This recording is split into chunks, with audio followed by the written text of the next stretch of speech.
Assalamualaikum warahmatullahi wabarakatuh.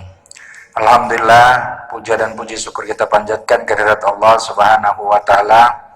Bersyukur kita pada sore hari ini dapat melanjutkan kajian rutin kita di channel YouTube ini. Salawat beriring salam mari kita sampaikan kepada junjungan kita baginda Rasulullah sallallahu alaihi wasallam.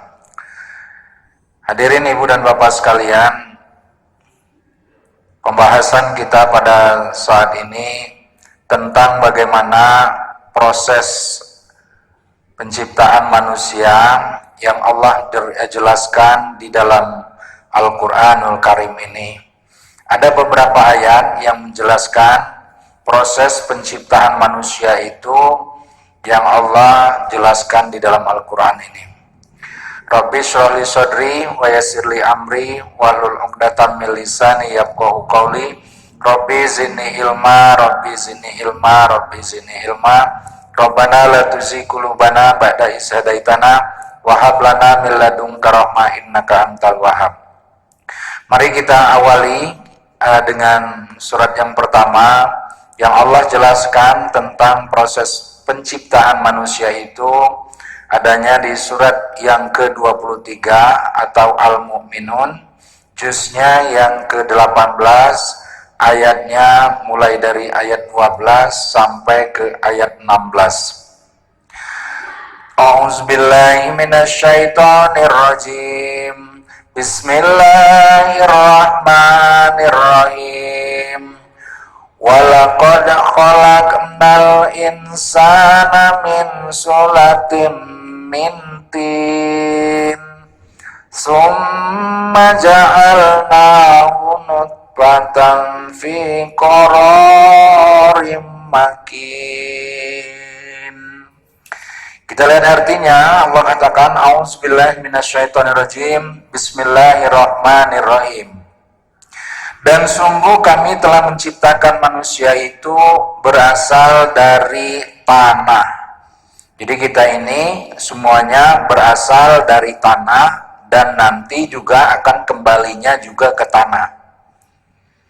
Mana manusia itu yang Allah katakan berasal dari tanah?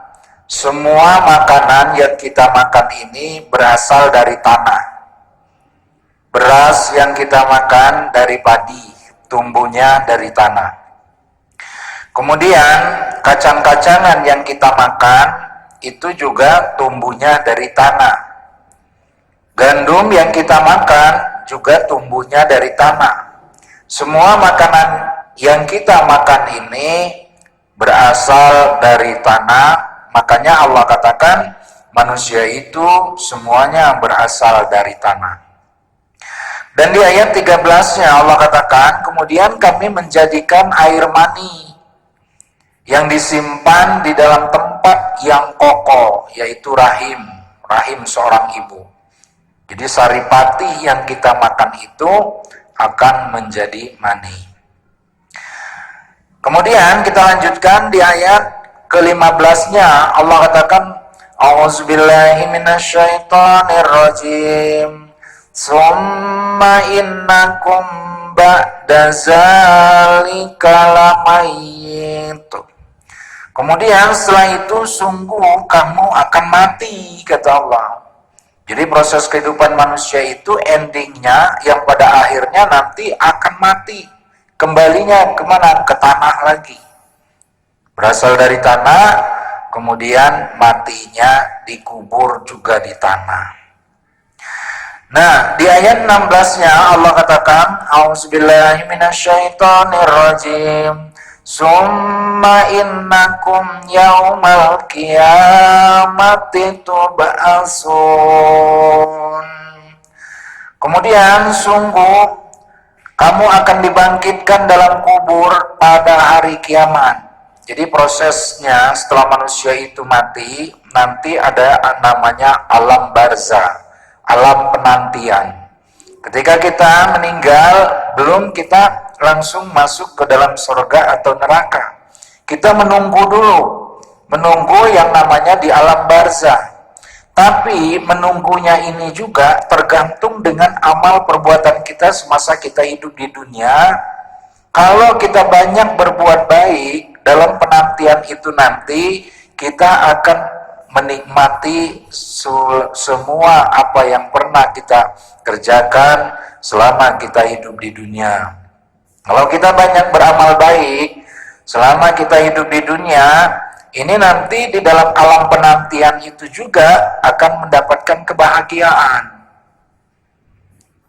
Dan sebaliknya, kalau selama dia hidup di dunia, dia selalu berbuat jahat, dalam penantiannya juga itu, nanti kesengsaraan yang akan dia dapatkan.